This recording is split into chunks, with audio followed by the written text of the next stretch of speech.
Welcome back to Chat, going into this year's Breeders' Cup at Santa Anita with Rachel Candelora from Churchill Downs. And Rachel's put together two lists for us of horses to watch. Her watch list is two-sided. First of all, horses that we would want to watch coming from Europe, and then horses that we may want to watch on the other side of the pond. She's going to put up in all 10 horses for us. We're not necessarily saying that all these horses are going to even run at the Breeders' Cup, but these are just horses who might well, some will be under the radar, some will be more obvious, but ones that we should keep the right side of in what I think, Rachel, is becoming already one of the more confusing Breeders' Cup, because basically at the moment in America, any Grade 1 race that's been run is being won by a different horse. There is no consistency of form whatsoever.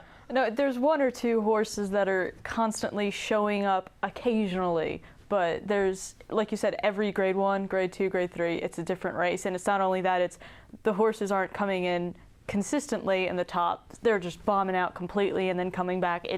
I have no idea. And our 3-year-old ranks, as you know, if you've been paying attention to any of the news, is just gone. Anything that ran in any of our classics outside of Dullahan, who's now an all-weather specialist, they don't exist anymore. Okay, then let's take a look then at the horses that we might want to keep the right side of. And the watch list for the Europeans is what we're going to take a look at first. And Rachel has put up Cityscape for Roger Charlton, Daddy Longlegs, Aidan O'Brien, The Fugue, John Gosden, Cogito for Brian Meehan, and Glass Office for Dave Simcock. We're going to go through each of them, so let's start off with Cityscape. And I think it's fair to say Cityscape is one of the more obvious ones, but looking specifically, one would imagine, at the Turf Mile. Yeah, Cityscape, we're putting him up towards the Turf Mile because he is arguably if you take Frankel out of the equation, he's arguably the second best miler in Europe right now outside or third, maybe? Well, Acceleration is the top. But Cityscape has one thing definitely going for him. He prefers a turning track. At Meydan in the Dubai Derby Free, he was impressive. I know that was 9 furlongs. He's going back to a mile. But when you win by 8.5 or 4.5 lengths, you're fine. And the tracks in America are much more turning, much smoother, like Dubai. And he's going to get his prep. He's running in Canada this weekend, which is a win and you're in. And the interesting thing is he's going to be opposing the best American turf miler in Wise Dan, who's also the highest rated American horse by British standards, and he's actually rated higher on dirt and all weather than Acceleration. So if you can, close your eyes and squint, try and judge how all of them stack up against themselves, because I wouldn't be surprised if one of them won impressively. That's going to be our Breeders' Cup mile winner. So we're looking for that. And of course, we're going to get an up-and-coming galloping clue with regard to Cityscape very, very shortly, because he's penciled in to run at Woodbine this coming weekend. Yes, he's going to run on Sunday. He's probably going to be the prohibitive, I'd say, second favorite. They'll probably put Wise Dan up favorite. Simply the trainer won last year. The horse is very good. And we'll see. Cityscape's traveled abroad, and this will be his. If he runs well here, he'll go there, and because he's got better opportunities around the world than in Europe, where he'll probably run into Acceleration, and we know how that ended up at second in the Prix-Jacques Le Mans last time. There's likely to be 3 horses dueling for favouritism if all the 3 horses that we think go for the Breeders' Cup Turf Mile. Acceleration, who we know everything about. We've got Cityscape. Wise Dan, not so well known, therefore, to British viewers. He's a bit of an in-and-out sort of character. At his best, he is spine-tingling, but he doesn't necessarily turn up every single time.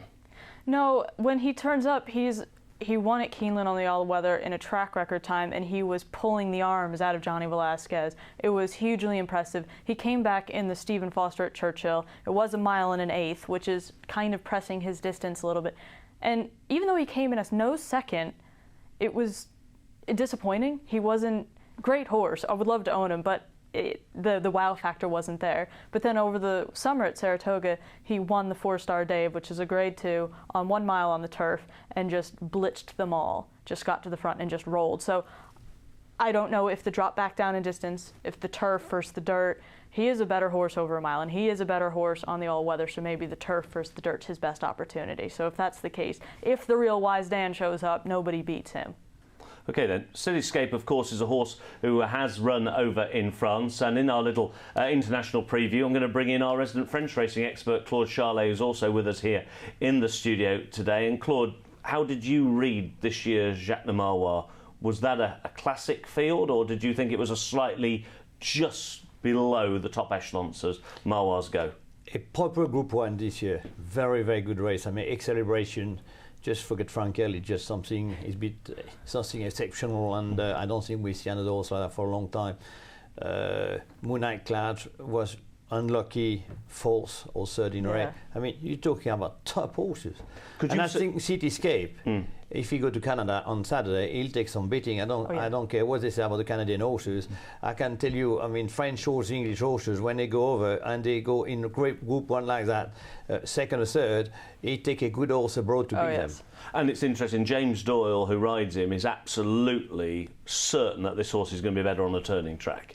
Well, the interesting thing about that is James Doyle, there's several British horses that are British and European horses that are slated to go over to Woodbine. James Doyle is the only British jockey going. All the other ones who normally have regular rides, and I know it's the St. Ledger and there's other meetings and it's the ARC trials, but he's opted, this is where my money is going to be, I'm going. So I take that as a huge plus. Okay then, that's a look then at the Breeders' Cup Turf Mile, and Cityscape is Rachel's horse to look at. Now a horse that we all know a great deal about, and maybe you may be slightly surprised about putting this horse up, as he is disappointed on one or two occasions, and on both occasions that he's run over in North America. But Daddy Longlegs is a horse who is interesting purely because of the idiosyncratic nature of the turf sprint. Oh yes, and this is the interesting thing. We're not putting him up for the Classic. We're not putting him up for the Turf, the Mile, anything. We're putting him up for the 6.5 furlong downhill turf sprint. Because out of any European-based horse I've ever seen, and I was shocked at Churchill on Derby Day when he ran in it, his gate speed rivals that of American horses. And as you know, when you go over, we train to burst from the gate, run very fast, very hard, slow down, and then speed up. You guys just kind of ease your way out of the gate in most situations. And unfortunately, Daddy Longlegs has now taken over the mantle of pacemaker. He was pacemaker in the Irish Champions for St. Nicholas Abbey, and he is a very, very good horse. Colm O'Donoghue, who used to ride him, thinks he can win a Grade 1 somewhere. He was very disappointing in Arlington in the Secretariat when all of a sudden 6 minutes before post it was discussed and discovered that he was going to be wearing blinkers first time, which, yes, sharpened him up. He was fantastic for the first 6 furlongs of it, and then he just backed up badly. I don't know if he bleeds. I don't know anything, but one lung full of air, an undulating track, his best run ever arguably was the Royal Lodge at Newmarket, so maybe he likes hills. So let's just go, let's try. So basically, we have a horse who's proven already at top group level, having won, of course, at Newmarket last year. He's a horse who's been aggressive on the front end, and we mustn't forget that this sprint is downhill 6.5 furlongs, not, when you see it in the book, all the other Breeders' Cup races for the turf sprint, 5 furlongs, dead flat oval. This is more of a British style race. So you're putting up Daddy Longlegs. I'm putting up Daddy Longlegs. This is the race you should go for. Absolutely. Okay, Daddy Longlegs then for the turf sprint. Next horse we're going to put up, again, one of the more obvious ones I would imagine. This would be the Fugue for John Gosden. Okay, the ground was pretty fast officially at York last time out, but we all know that rain must have got in. It was almost flooded the paddock when they went down the post for the Yorkshire Oaks. No, exactly. Watching on TV, there was no way it was officially good to firm. I mean, you couldn't see the horses for how much it was raining. And there was also over 12 furlongs. She appears to be a 10 furlong specialist, and the nice thing was straight out of that race, John Gosden was like, we're done, we're going to the Breeders' Cup, the Filly and Mares Turf, which this year, as it's run at Santa Anita, is 1.25 miles. Normally it's 1 3/8 miles. But because of the track configuration, it can only be 1.25 miles, which will only help suit the Fugue. Gosden's trained in California, so he knows how to train his horses up to getting tight turning tracks. And her run in second was impressive, and all of her runs so far have been incredibly impressive. And her turn of foot at the end, she can be right there and then spurt away on the short stretch. Of course, there may be one or two other horses that may turn up. Of course, things like Snow Fairy might be there. No, exactly. Little nuances. Snow Fairy, Marketing Mix, I'm a Dreamer, because Marketing Mix and I'm a Dreamer were the 1-2 in the with the Irish Filly winning. Zagora is a really nice ex-French horse that's running around California and New York right now. Up was declared yesterday after she won the Group 2 Blandford Stakes at the Curragh. O'Brien was very proud and said she'll go. So I don't know if I'd take 11-4 on the Fugue, but we'll see what American horses go But the Breeders' Cup Filly and Mare's Turf is very much a European dominated. If Snow Fairy goes, Ed Dunlop's got it because he's already won twice with it, with the simple Ouija board. But she was a good filly anyway. So we'll see who shows up in that race. I'm going to bring Claude Charlet back in again because I know Snow Fairy is one of his favourite horses, quite rightly so. If she was yours, it's a lovely thing. We can just sit here in a TV studio and just throw this around. Would you go the fillies and mares route, or would you take on the boys and would you actually go for the turf with Snow Fairy? Problem with racing at that level is so much price money involved. We all become a bit greedy, and I probably do a silly thing like maybe the connection are going to do. I think you should space more the races. I think she had already 2 races in a very short space of time. If she go for the Arc de Triomphe or she go for the Opera, would probably easier to win. There's still races at Group 1 level. It takes a lot of the horses, and I think she's very special, very, very special. I mean, you talk about Frankel, I think as a mare, she's very exceptional, especially after having leg problem. Yeah. I think if Snow Fairy is a Snow Fairy we know, forget the Fugue and all the other horses, they can't beat her. But when you got so many hard races, because she never does it the easy way. She always seems to work very hard to get it, and she does it. I hope as long as she's sound, she's definitely the best. So I couldn't say anything. My first idea, Breeders' Cup, was better than to go to Longchamp Arc de Triomphe. Because Arc de Triomphe, mile and a half, could be stretching a little bit for her, in my opinion. It could be a messy race. And as he said, he lost with Board the Arc de Triomphe when he finished it because of Messier. It's difficult. No? I think the Breeders' Cup is my cup of tea. But I mean, she's good enough to win the both. But you have to be brave to do that. Okay then. Well, we're going to put up the Fugue as the horse to watch out for, and maybe that 11 to 4 could become very juicy indeed if indeed Snow Fairy takes on the boys and she's not in against the girls in the fillies and mares. Our next European horse to take a look at is a horse called Cogito, who runs in the colours of J.P. Redham and is trained by Brian Meehan.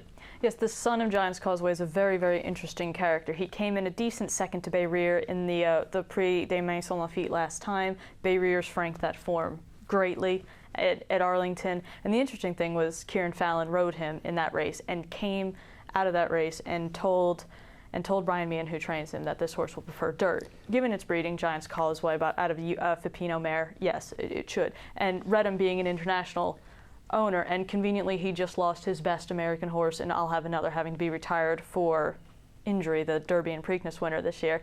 He just said, great, what are we doing? His racing manager, Brian Meehan, got together, gave him a choice of races.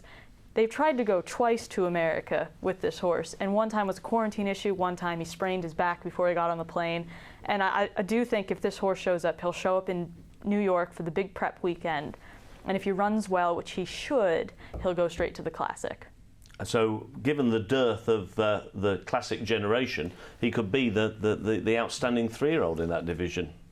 Yes, I would say that this horse, the outstanding 3-year-old on dirt is Alpha, Godolphin's Alpha, but he's not. He is the most unreal horse. And this, I think, just on the form of what he's run against, he'll do better. I say Cogito then put up by Rachel. As we say, he's got form, Claude, with regard to Maison Lafite and Bayreer. Where do you think they sit on the international scene? I think when you finish second to Bayreer, it's a flattering performance because that horse showed nothing in the morning. And when he wins his races, he just travel, and then come the last furlong, Christophe Lomé just move his whip one to one. He just do what he has to do. Then I think it's flattering for Cogito, and I think he make Cogito better than he really is. I think he'll be struggling because he only one listed the horse and never been able to really go up to grade 3 and grade 2. Not like Bayreer went listed and grade 2. You know, I think he's a good horse, but to me, he's more a listed horse than a group horse on what he has achieved so far. Maybe he can improve, but Bayreer form, it's flattering. I think Bayreer is a much better horse than people think. That's why you heard it from Alain Dupré when he went to America. He says his horse could be anything, and he could be supplemented in Arc de Triomphe. He could be, another bullet for his Anne Khan. But we to give Cogito his due and to give the team who are responsible for him, he'll go over to America. It's something they've been wanting to do and they've been planning to do for some time. So if you like, he's a horse who may not have already got the victories or the placings that they were hoping they would have at this stage of the year. He might get Lasix, which might well help him out as well. We never know. And this particular team, Meehan with Reddam, have got a very good record of shipping horses. So if you like, boxes are checked here, aren't they? Yeah, and pedigree, you could go either way, but Kieran Fallon, he's ridden enough dirt horses to know what a dirt preference feels like. And also, I hate to say this, but listed in England's good enough to win in America right now, because our 3-year-old contingent is... But when he went to a group race in England... Oh, yeah. I mean, he couldn't do it. No, he was actually entered in for the Coral Eclipse and didn't scratched on the day, which turned out to be probably a good thing. But, you know, Royal Ascot, he didn't run all that well, and then he shipped to France and came in second. So I would love to see him give it a go. OK, one more horse on the European list, and a horse that we saw on Racing UK very, very recently. Again, a real speculative one here, but given the owner, given the trainer, maybe Glass Office might be a horse to watch out for throughout the next, well, even 6-8 months in North America. Of course, the winner on Saturday of the Group 3 Cyrenia Stakes. He's the grey horse on the outside. Jim Crowley in the cell on this occasion in those well-known international colours of Fitri Hay. Interesting, Fitri Hay was actually at Kempton to see this particular victory on Saturday. And a horse who is by Verglas, is now 3 for 3 on Polly, and putting everything together, a horse who might well have a place in a couple of American races. You could really see this horse not only going to a Breeders' Cup, but maybe even going to Churchill Downs next spring. Oh, I've already, seconds after he crossed the line, because I was just so impressed with just his quickening away in the last furlong, I'd already planned his world debut, so to speak. So we are going to go to the Breeders' Cup Juvenile Sprint, which is the newest one. It's 6 furlongs. It's on dirt. It's on dirt, okay. But his form on Polytrack suggests that he's either going to be all-weather or dirt. He's not going to be turf, and unfortunately in Britain, or in Europe really for that matter, being an all-weather specialist at a group level is, well, he's pretty much done. His turn of foot was really impressive at the end, and I think Santa Anita form would suit him because he can sit right up at there and then kick off at the end. If he handles dirt, Fitri Hay likes to go anywhere. They've never really had a real Breeders' Cup shot, but I was just thinking they'll go to Dubai next year.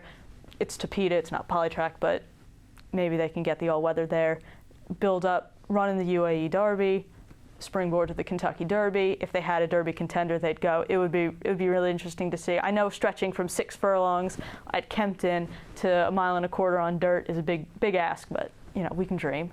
We can dream, and given the fact that there's now a new point system for horses to get into the Kentucky Derby, if they did decide to go the route of Dubai, the only real chance they've got, there are only 2 in Britain, in Europe or away from America. One of them is the UAE Derby. Yes, and the other one's the Royal Lodge, but his turf form's not good enough for it, so he'll have to win the UAE Derby to get in, but I also realized they wouldn't send a horse that wouldn't have a legitimate shot, so if he showed up, I would be very interested to see it. Let's take a look one more time then at the 5 horses to watch from Europe for this year's Breeders' Cup from Rachel. They are Cityscape, Daddy Longlegs, The Fugue, Cogito and Glass Office.